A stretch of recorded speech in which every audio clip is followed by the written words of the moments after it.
to Finding Calm in the Chaos. I am Denise Sith, and this is my podcast.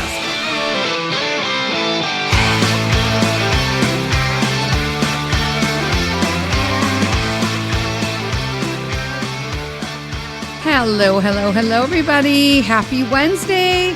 Welcome to another episode of Finding Calm in the Chaos. I am Denise, and happy Wednesday, my friends. Oh my gosh. Okay, so, I'm always getting into trouble. I actually had some really nice messages, the last couple episodes, considering the two crazy peeps, that sent me some really nice choice words. Other than that, I've been doing swell. What else? What's been going on since last Wednesday? Went to dinner for my anniversary, 13 years with Mr. Sith and I. We had we always go to the same place. It's called D&J Bistro if you're local to Illinois, Northwest Illinois, I should say. But it is a fabulous European bistro, and it carries some other stuff. It was kind of weird because we go there for the French food. They serve other things as well. They have an amazing wine selection. We don't drink, but people tend to look like they're enjoying themselves. They're always like busy, but we're never not able to get a reservation, if that makes sense. They have really good service, which is fabulous these days. We just go and we just take Pete now because we don't have a babysitter. Grandparents, my parents live too far for a dinner. It's just out of the way for them. And, in all honesty, it's just, Mr.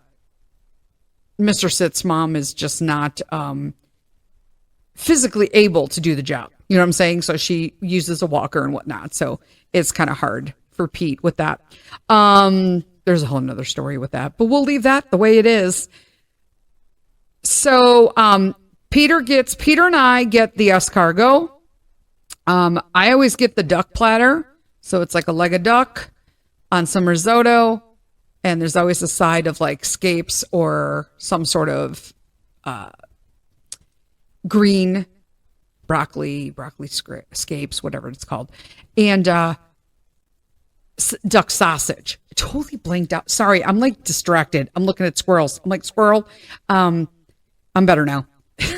I'm always waiting for like the next episode. So my office faces out my front window and I have the whole wall is like windows. So I'm always watching when Buster's taking an extra interest outside, wondering whether or not he's looking at what to start his barking jag. Just a person walking right now. You never know. Never know. Could be just a bag and he's barking. He likes to be on this podcast. It's kind of like me. He likes attention. Yeah, I said it. Mr. Sith always gets the sweetbread. If you don't know what it is, Google it. It is delicious here. Peter and I get the escargot, and then we always get dessert. Peter always gets a sundae with his dinner. Mr. Sith got some sort of like raspberry cream, like Gillette almost. So like a little ball, beautiful ball with different layers on it and a nice jelly over it. And I always get the creme brulee because when you are doing something French, if you're not getting creme brulee, what the hell are you doing? I love me a good creme brulee. I'll order it everywhere and not everybody's created equal. So there's that. You know what I'm saying? But we had a nice night. We did that. We came home and just chilled. I think we watched a movie together. I don't even remember. We had back-to-back games last weekend, Friday, Saturday, both games. We were all so tired on Friday that we're like, do we really want to drive the 50 minutes to go see a game and then drive all the way home? Because it's a long day. It's like we leave at 4:30 and we don't come home till like 11:30. So it's a long night. We have fun while we're there, but we're like, you know what? I started off with me. How about you and Pete go and I'm going to stay at home and I can watch it on TV. Like we have a subscription service where I can watch all the AHL games and a bunch of other games.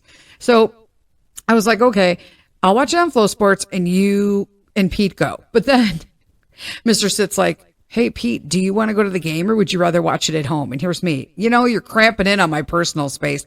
I didn't tell him that, but I was like, you know what? Here we go. I thought for sure Pete would say he wanted to go, but he said he wanted to stay home because he was tired too. And I'm like, ah!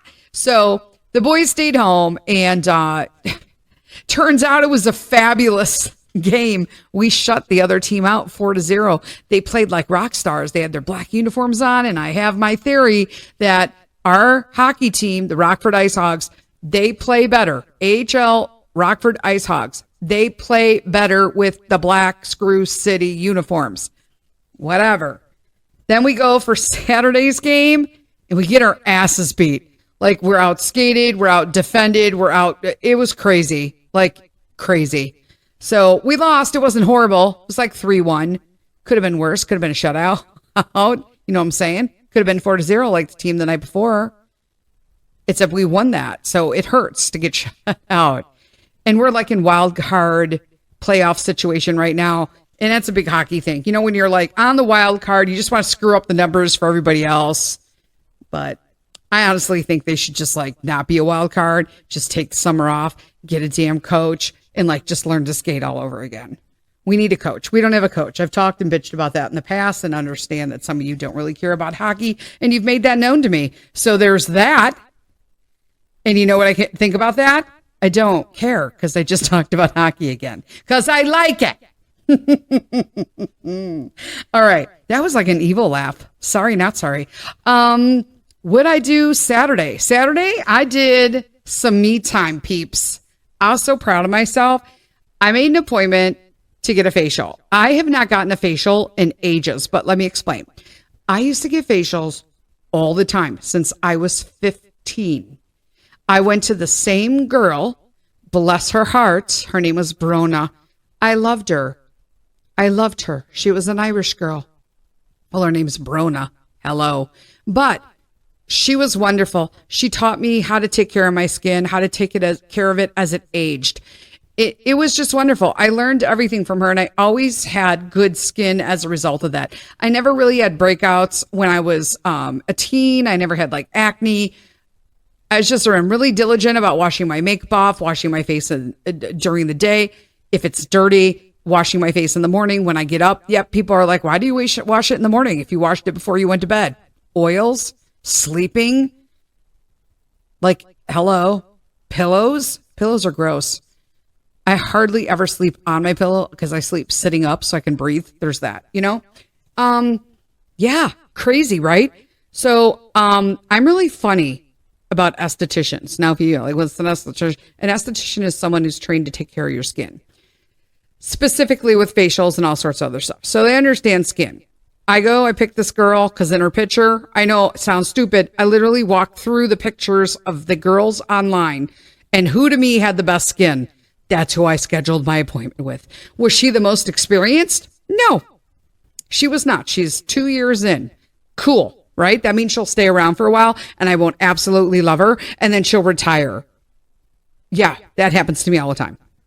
Because that's what happened to my Brona. She wound up getting married.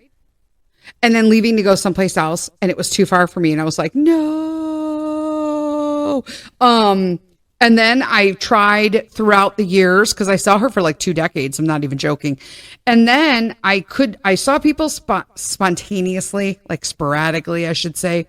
And I couldn't really find someone I liked. And so I just didn't go and just did like extra care at my house. Well, turns out I have these 2 spots on my face. Sorry, guys. Yep, I'm talking about this. I'm so funny about my skin. So I have these 2 spots on my face and they've turned into bumps. I know they're clogged pores, that it's just congestion under the skin. And I can't get it. I can't get it no matter what.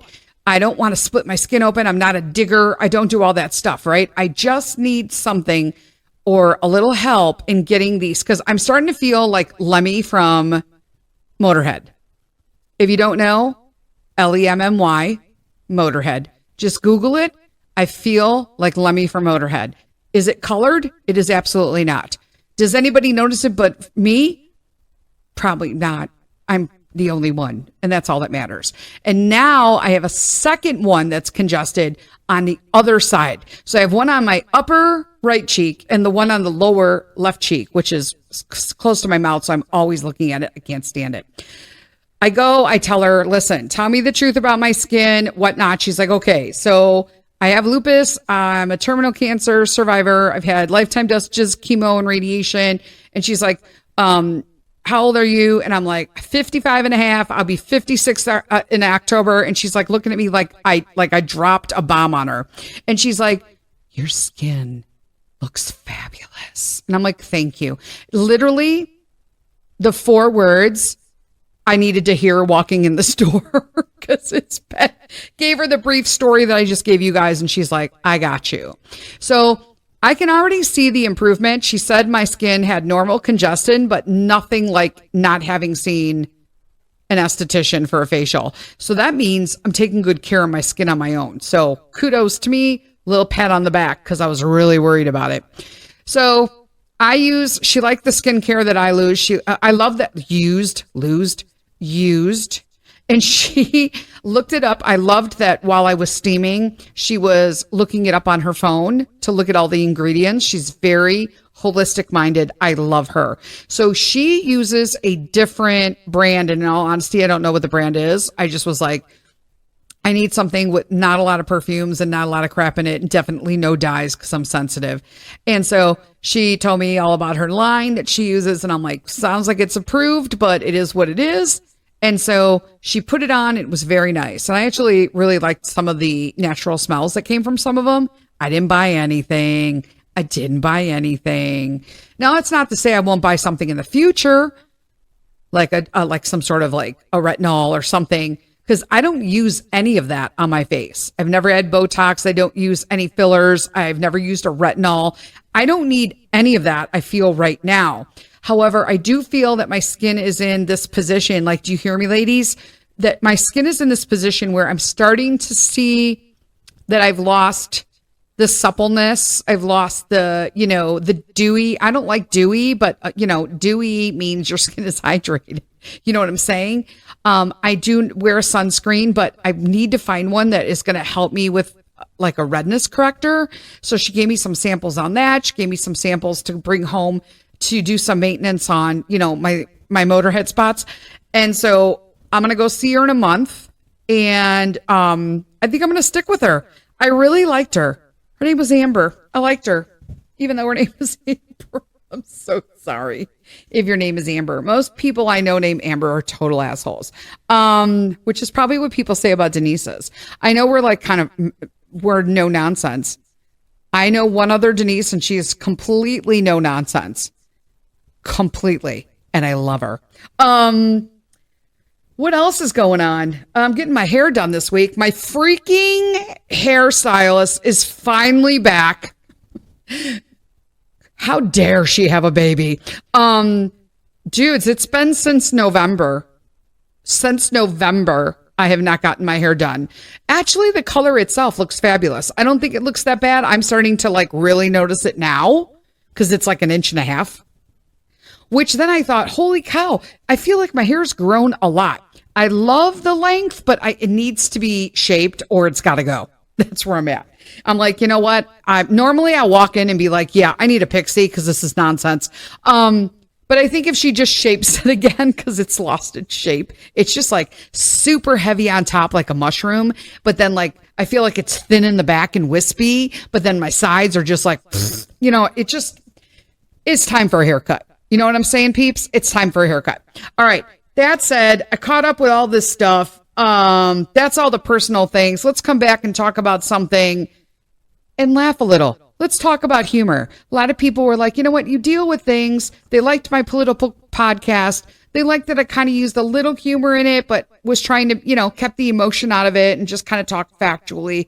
And some of you liked it and some of you didn't. That's okay. That's okay. Am I going to do some in the future? Probably.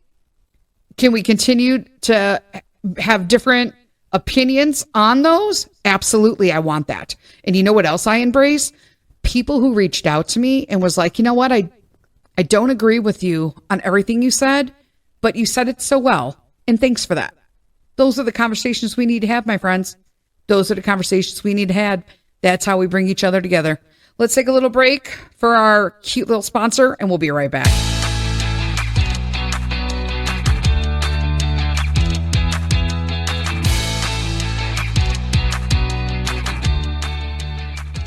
Hello, I'm Peter Sith, and I'm here to tell you about something you have to have for your kids. My new book, Popcorn World. Peek inside my creative brain and meet Dylan, an ordinary kid who accidentally finds a portal to his new world in his basement while looking for his lost soccer ball. Your kids will totally be able to relate to Dylan and all his emotions, trials, and big act of kindness in my story. I worked on creating this book over the summer with my awesome tutor, Dr. Peterson. She helped me guide me through the parts of my book, and boom, Popcorn World was created. Another cool fact, my mom does all the drawings. Trust me, these pictures and the story are super cool, but you can find out yourself by picking up a copy on Amazon, and it's available worldwide. So even if my family and friends in Slovakia, Canada, Scotland, and Italy can get a copy of Popcorn World. Don't forget the name, Popcorn World. Available on Amazon now. Let's make reading cool.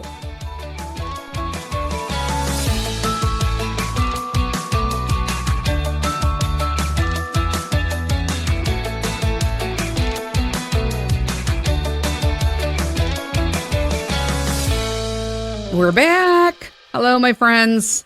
All right, now we're going to get down to the nitty gritty. We're going to talk about laughing, the humor. One thing I've noticed that is missing in the world today, and I'm sure you'll agree with me, friends, is humor. Okay? And Ann Wilson Schaaf said, and I quote, "I realize that humor isn't for everyone. It's only for people who want to have fun, enjoy life, and feel alive." Unquote. Amen, sister. Amen. We gotta laugh. Literally. So I did some research, my own personal research. I'm not a therapist. I'm not a laugh specialist. I'm super damn funny. So I got that going for me. People say I'm funny all the time. So I'm going to go on that experience. You know what I'm saying? There we go. But if you need logical reasons other than humor is just fun, like here's a few, right? Okay, number one, this is what's worked for me. Humor can help you get your message across in ways that people can remember more easily. Because a funny story helps embed a message. It literally makes people remember what you were talking about. Okay? It gets your message across. Okay? I'm telling you, it makes people stick. When you teach something and make it funny, people will remember and retain that information because they associate the laughter with what they learned. And learning and the laughter are anchored together. That's huge. You gotta laugh at stuff. People are more likely to listen to humorous material than to bland information. Perfect example, I don't watch the news, but I love my batshit bonkers Britain, Katie. I love her. If you guys are not following Katie Holmes, I don't know what you are. Is it Katie Holmes? I'll have to look it up. Like, I'm not really sure because I just call her the batshit bonkers Britain woman. All right, clearly. Katie Hopkins _ Katie, Katie _ Hopkins, Hopkins _ Love her. Or just search Katie Hopkins, and I guess you'll get it. You know what I'm saying? Hilarious. She brings in the craziness, insanity that's going on in her own country. She puts a humorous spin on it, has a huge following, and is educating people at the same time, getting the word out there. That's how you do it, my friends. That's how you do it. Because people who are more likely to listen to funny material than to bland material. They're going to be more likely to do that. All right, what else is going on here? Many singles list a sense of humor as an important attribute in potential mates. I mean, that was huge for me. I know people are like, Mr. Sith, this doesn't even say anything. Let me tell you something. If you know my husband, or you get the opportunity to meet him when we're out and about, we meet so many people on Facebook and the podcast. And it's crazy. It's crazy. Because they're always like, people like, you're a celebrity. Do you feel like a celebrity? I like to be a celebrity in my own mind, in all honesty. I don't feel like I am. I'm pretty down to earth. I tell her like it is. But I do enjoy a little attention. I'm not going to lie. Mr. Sith, not so much. Not so much. And if you have an opportunity to have him tell you a dad joke, and if it's a good one, you'll hear him laugh. That was literally the clincher for me when we fell in love. It is obscene, and I love everything about it. All right. What else does laughter do? Laughter causes your body to release endorphins. We all know this. Oxytocin. Not oxytocin. Oxytocin. Pardon that blurb. Oxytocin. Okay. Serotonin, dopamine. These naturally reduce stress and pain. Okay. It boosts immunity. It helps us feel closer to others because we're sharing a moment. We're all laughing. Tell me you weren't with girlfriends or friends in general. And I know this especially happens with the ladies. I'm just going to say that. Do you ever just kind of look over at your friend and something was funny, but then you're both laughing so hard, you're crying and snorting and you can't stop no matter what. And the only way it's going to stop is if you two just like dismiss yourselves for the night and go home. That's my kind of friend. I love that shit. I love it. I have laughed so hard with some of my friends that I feel like I could pee myself. That's a friend. Laughter also protects the heart. It burns calories and relaxes your entire body. Here's me. Why aren't I laughing more? I need to laugh more. When you're angry, I'm going to speak for myself. When I go into a rage episode, which has been quite a while since I've had one, for me, anything like more than 60 days is a lot. But when I'm not having like a huge rage episode, when I'm having it, I'm tight, I'm clenched, I'm super hot, I'm red hot. I'm not relaxed at all. I'm not happy. That's not doing anything for my body, but releasing tons of cortisol and making everything bad. Okay. But as soon as you start laughing, you're having an opposite reaction. Okay. You're reducing the stress, reducing the pain. You're boosting the immunity. You're lightening the feel. The room is getting smaller, but happier, not larger and angrier, if that makes sense. I try to use that analogy because a lot of people think that when you get angry, the room gets smaller. It actually doesn't, because I feel like when I have a rage episode, I feel emboldened. So it doesn't matter where I am. If you take me out of the room, I'm going to make that next room. I'm going to be emboldened to make that next room miserable. And if you take me outside, anybody who's near me outside, I'm going to be emboldened to also take them down into the rage match as well.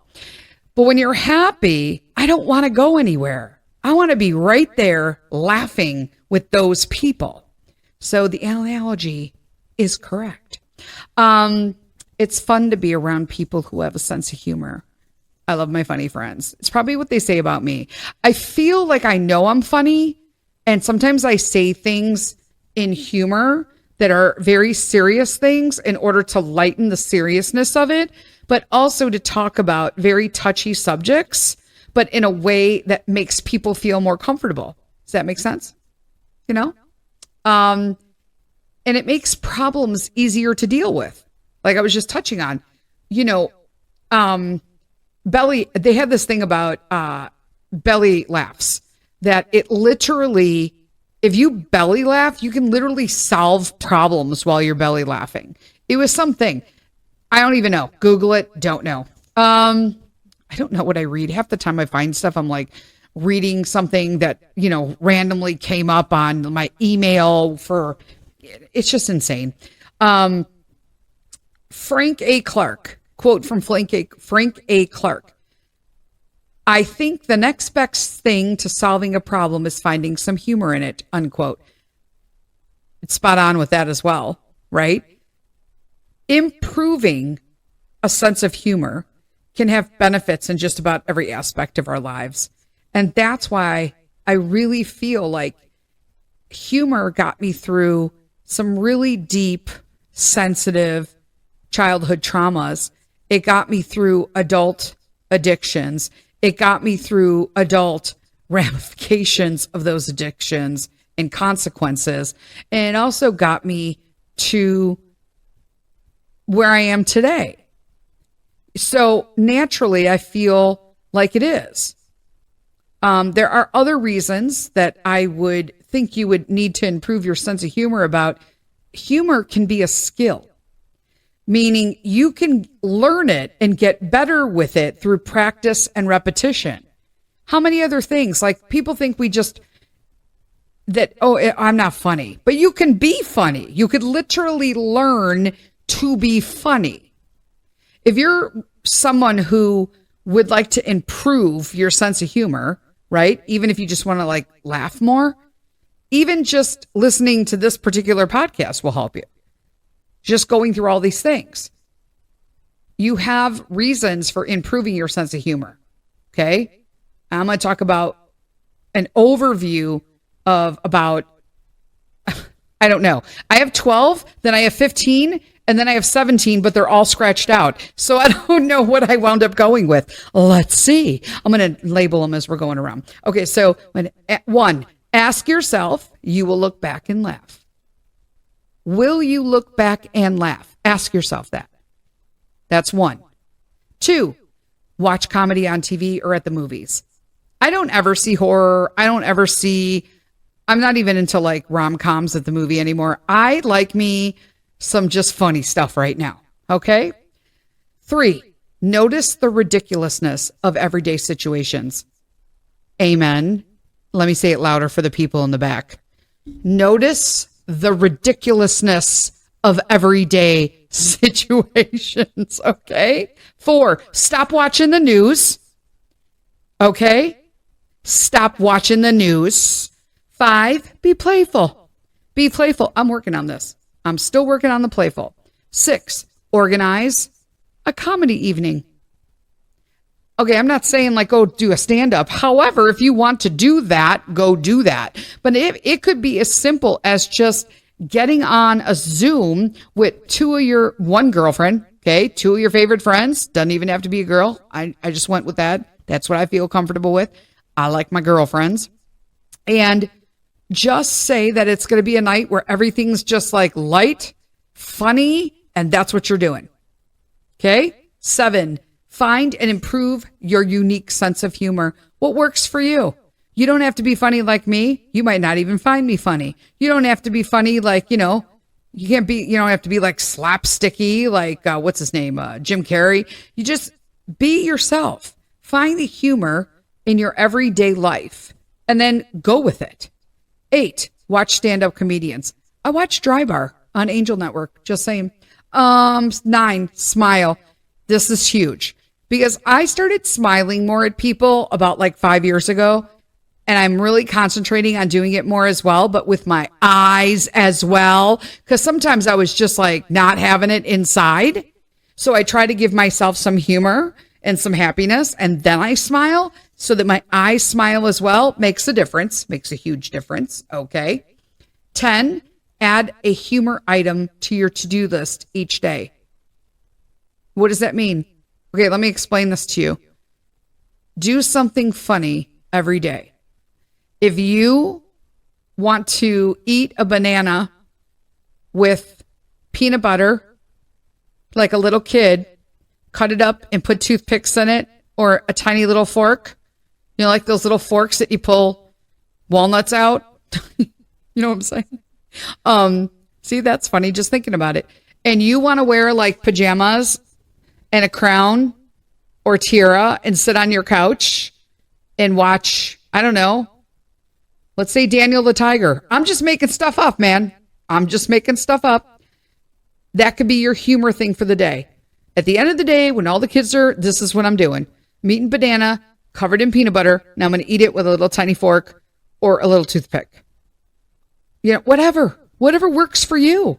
That was so random. I don't even know where the hell I came up with that.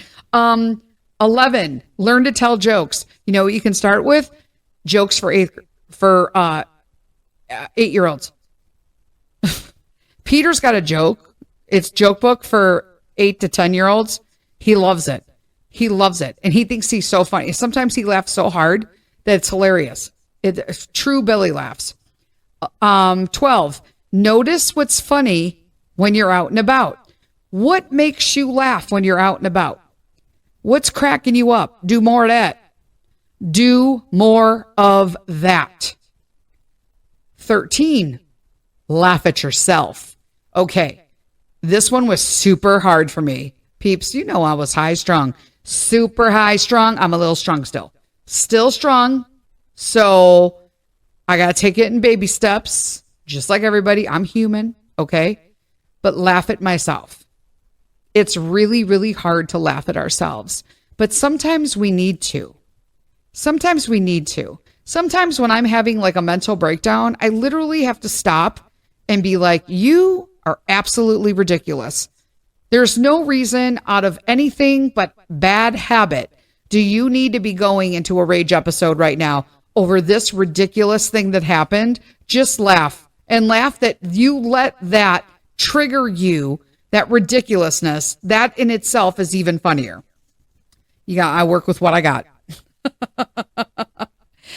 14. Oh, I did 14. So I said 15 through 18 or whatever. 12, 15, 18. I did 14. There you go. Examine your own ways of thinking and your approach to life.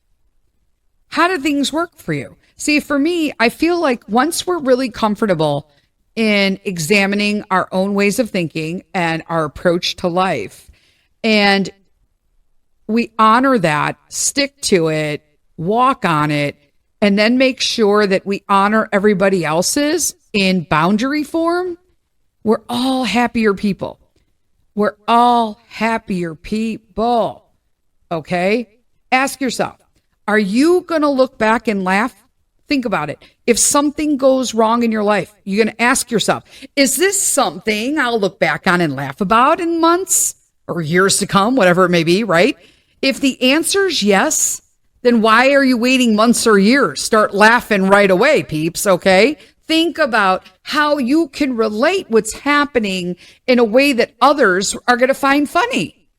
That's what I try to do on this podcast, okay? I try to take very serious subjects sometimes, you know, needing help and therapy and childhood traumas and, you know, political craziness and religious and spiritual. These are all heavy parenting. They're all heavy topics, marriage, you know, but sometimes you just have to laugh about the situation.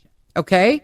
Watch comedy or TV at the movies. Okay. Or at the movies, whatever, you know, even without literally consciously learning how to improve your sense of humor. If you experience it regularly, okay, it will make you more likely to kind of notice potentially humorous situations, okay? Because they're play acting, but if you see the scenario, you could be like, right?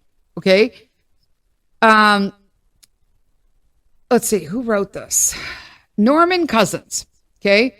1979 book, Anatomy of an Illness as Perceived by a Patient, okay? This is a quote. So Cousins remarked that laughing at the Marx Brothers films helped control pain, improve his illness, and helped with his stress levels. Okay. Now I'm going to quote, this is from the book. If you haven't read it, it's really good. It's called Anatomy of Illness as Perceived by the Patient by Norman Cousins. It's an old book, 1979, but it's an oldie but goodie. Quote, laughter is an antidote to apprehension and panic. It creates a mood in which the other positive emotions can be put to work too. When you laugh, you are more likely to see the bright side of a situation and have a more positive outlook, which ultimately promotes healing. This, my friends, is why I am 100% convinced, outside of the glory of God, that I survived a terminal cancer. Let me explain why. Because I was in a support group, and you have a remarkably higher percentage of recovery when you are attending a sports group, a support group. Okay? It is super, super important. Notice the ridiculousness of everyday situations. Many things are funny in some contexts, okay? In reality. Comedians are pretty good at finding the humor, like in ordinary situations, circumstances, stuff like that, okay? But they develop an ability to observe and exaggerate the ridiculousness of normal everyday situations. That's why you'll see a lot of comedians talk about highly sensitive subjects like politics, sex, relationships, because of this reason, okay? It just is, right? Oh, there we go. And I almost got through a whole podcast without some Busta. See? He was like agreeing with me 100%. See? I had to make light of that because I literally made almost 35 minutes without the dog busting in on the podcast. One day, I'm going to remodel my basement, and I'm going to have my own recording studio room so that I can just lock everybody out. Right now, I don't have a place to lock anybody out. I'm always around people. They're always looking, including the dog. There's that. So what I was saying was that if you notice the ridiculousness of everyday situations, you can literally hide so much better. You can deal with stuff, okay? Consider all the implications of what's going on, okay? And you could do it. I mean, some things seem funny at the time, and then you look back and you're like, well, it probably wasn't that funny, but that's okay. It just means it's quirky. You got a quirky sense of humor. That's okay. It's okay. And those are those twists on daily observations that are simple and quirky or weird, right? That's what comedians use as a basis for making us laugh. Stop watching the news. Why? Let me explain. Okay. We're going through these, but I'm explaining why so you can get a little more context. TV news is perfect if you want to focus on everything that's wrong with the world. Everything. And you got to factor in that we now have proof that the media basically tells us whatever people pay them to tell us. Okay. But think about this logically. If you watch the news every day, it would be easy to believe that there's nothing good happening in the world. In fact, if you only watch the news, you'd probably be too afraid to venture out of your house. There are millions of people all around the world creating delightful opportunities, my friends, doing good deeds, living happy lives, loving on Jesus, bringing in God, having lots of laugh, delightful children. Those stories don't and never and will never make the news each evening. It is designed to do so. There's a little conspiracy theory for you. It's easy to become obsessive about negative news and programs. And this I'm going to include social media. Okay. Social media.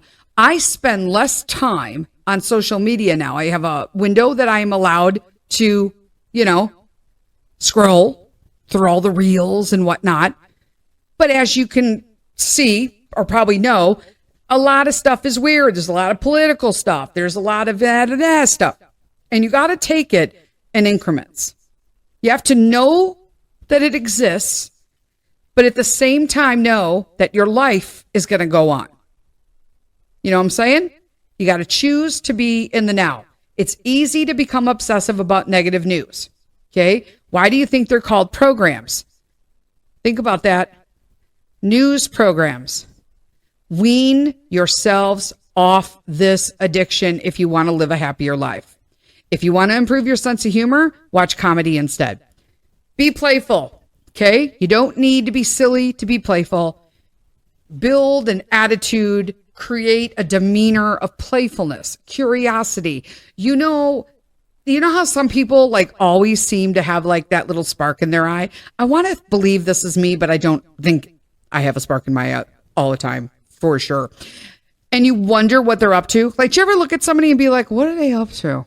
That's it. That's playful. That's playfulness expressing itself. Watch children for clues. Watch your kids like do stuff. And you look at their faces and you're like, you can like read it, man. They're like, what's he got cooking up in there? So Peter does stuff and he's building stuff sometimes. And I'm just like, or when he's talking about things or going through his imaginational things. And I'm like, Peter's gotten a wild imagination. But, my mom says he gets that from me. I know I did all kinds of stuff, right? Organize the comedy evening. Okay, again, invite your friends, do a Zoom, find a funny film, laugh, share a meal over it. Okay, ask them to all bring jokes to share. Okay, I'm telling you, laughter is contagious. And when we hear others laugh, we join in. And it naturally, literally makes everybody in the room go, after. And that's a good thing. Find and improve your unique sense of humor. A sense of humor is not the same thing as being funny. You don't have to be funny to have a sense of humor. Okay? Find the type of humor that makes you laugh. All right? And then read, watch, or listen to more of that. Okay? Watch stand-up comedians. Okay, like I mentioned, all right, many comedians have the ability to notice and exaggerate like the ridiculousness of basically everyday situations. When you watch stand-up regularly, you realize the elements that contribute to making something funny. Okay? Use what you notice to take a fresh look at the circumstances of your day-to-day life. You'll look at life, in a different way. You'll look at it in a uniquely funny way and discover ways that you can express yourself that makes people smile and not be miserable, or you're making yourself miserable. Now, am I asking you to just watch comedy all day and binge it on Netflix? No. But if you're going to choose to sit down and watch stuff, if you're constantly watching war and action and killing and famine and hunger and destruction and news and murder and news and murder, that's what your life is. Your brain is just inundated. You got to let it go. Take it in bits. Remember, everything is in proper rations, my friends. Okay? Smile. Again, the smiles, all right? There was some research done in Australia that showed that when people are smiling, they automatically speak more positively. Now, if you're thinking more positively, it's easier to see the funny side of life. Listen, Dwight D. Eisenhower, quote, "A sense of humor is part of the art of leadership, of getting along with people, of getting things done," unquote. He's got a point here, because when you can talk about very serious subjects, if you add a humorous twist to it, okay, you can get real serious. And sometimes I feel like people have lost all their humor. And I worked someplace, I believe this is a pretty customary experience in customer service, but I worked customer service for a while on my way, up the corporate ladder. And one of the things they used to tell us was to put a mirror above our phone or in our cubicle, so that when you answered the phone, you looked at yourself and you smiled and you said, "Hello," or "Good morning, good afternoon. Thank you for calling so-and-so. My name is Denise. How can I help you today?" You change the way your voice is. You change your voice just by smiling. They hear what you see. If you answer the phone and you're not smiling, and I'm going to try to do this right now, okay? "Hello, thank you for calling so-and-so. My name is Denise. How can I help you?" It changes literally the way you speak, the smile itself. Okay. So there you go. Mirror yourself. Adding humor to your to-do list every day. Seriously. No, I'm not even joking. My friends, if you want to improve your sense of humor, give it some attention. Read a couple paragraphs from a funny book, watch an amusing video, learn a joke. Okay, it literally takes a few minutes. Cross it off when you're done, and then you got something done, right? And then remember to add it to the following day's list, because humor isn't a one-off event. Okay, do it every day. I'm telling you, humor, it's going to help everybody. We all need to find some humor. People are way too serious and have sticks up their butts today. It's horrible. Learn to tell jokes. Anybody can tell a joke. I'd suggest sticking to like inoffensive dad jokes to start with. Okay. You got to read a room. There's thousands of internet jokes if you do the right search. Okay. Find one that makes you laugh. Make it your own. Tell it to as many people as will listen to you. Okay. And then learn another one and repeat. Okay. Learn and repeat. Learn and repeat. Be careful. Because literally, like, Peter's addicted to telling jokes right now. He tells the craziest jokes.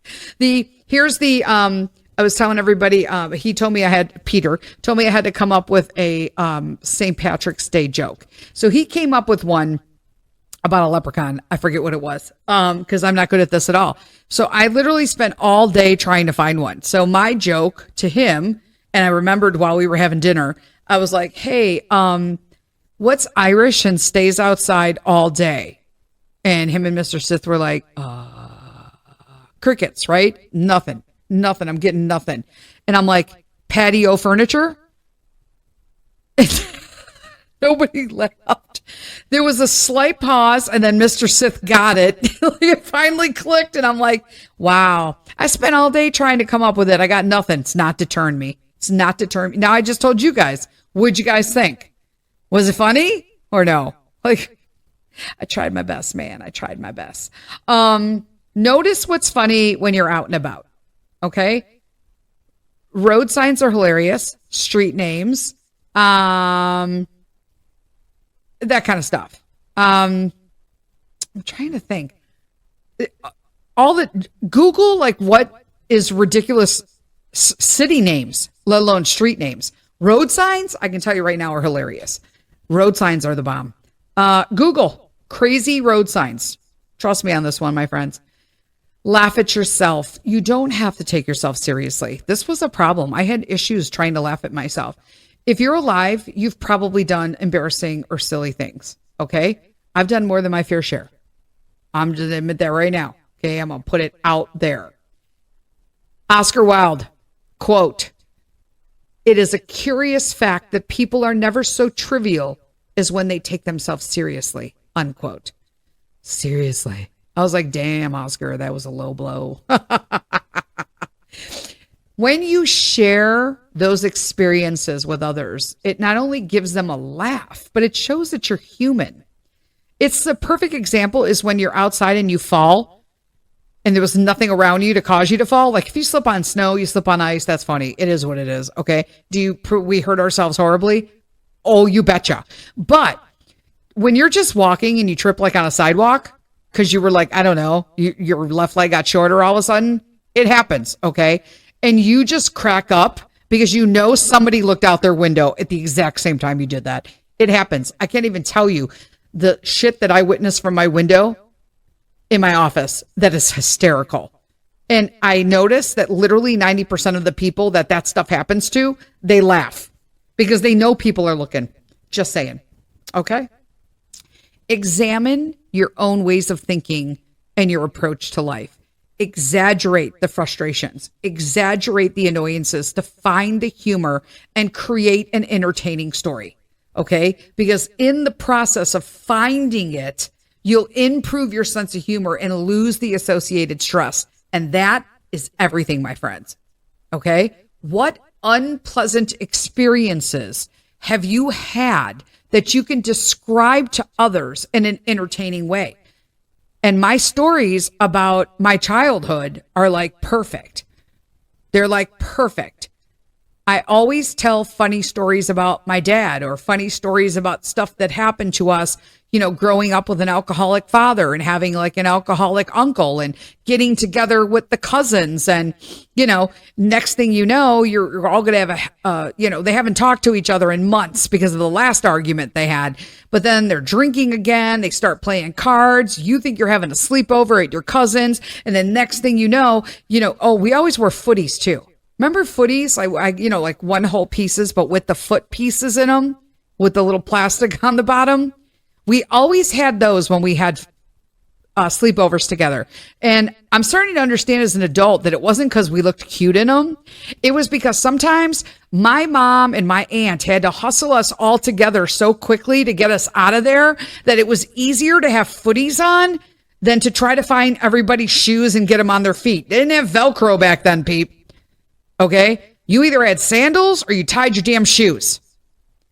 And so all of a sudden, like, we're getting all snuck out, woken up in the middle of the night to get in the car because we're going by, Auntie so-and-so's house because, Uncle so-and-so and my dad are in the bushes, like, stalking each other with knives because somebody thought they cheated at the poker game that they were. It's just, and then you're all like running to get into, and then my aunt had like a tiny little car. So there'd be like 6 kids all piling in with my mom. And it was insane. It was like a clown car of kids in onesies with footsies.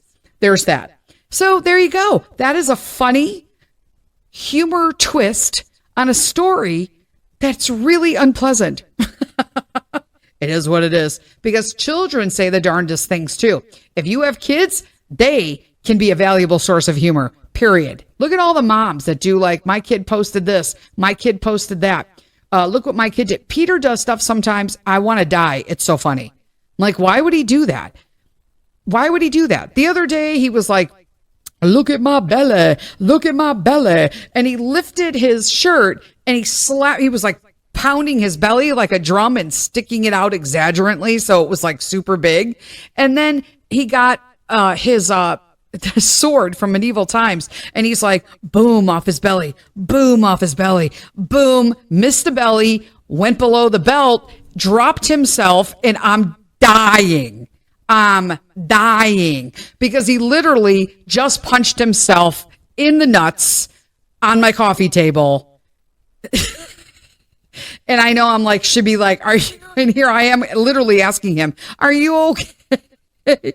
And I'm trying to like hold it together, but I'm crying. So I'm not, how like when you decide like, I'm not going to laugh, don't laugh. You talk yourself, right? Your body, you're like, don't you dare laugh. It's a serious, Denise, you're a mom. And then I'm like, I'm so sorry. Are you okay? And you're fucking crying. Okay. Because you have this emotional humor of just, you want to die laughing, but you're holding it in until you can run into the bathroom and piss yourself laughing. Just saying. And text all your friends.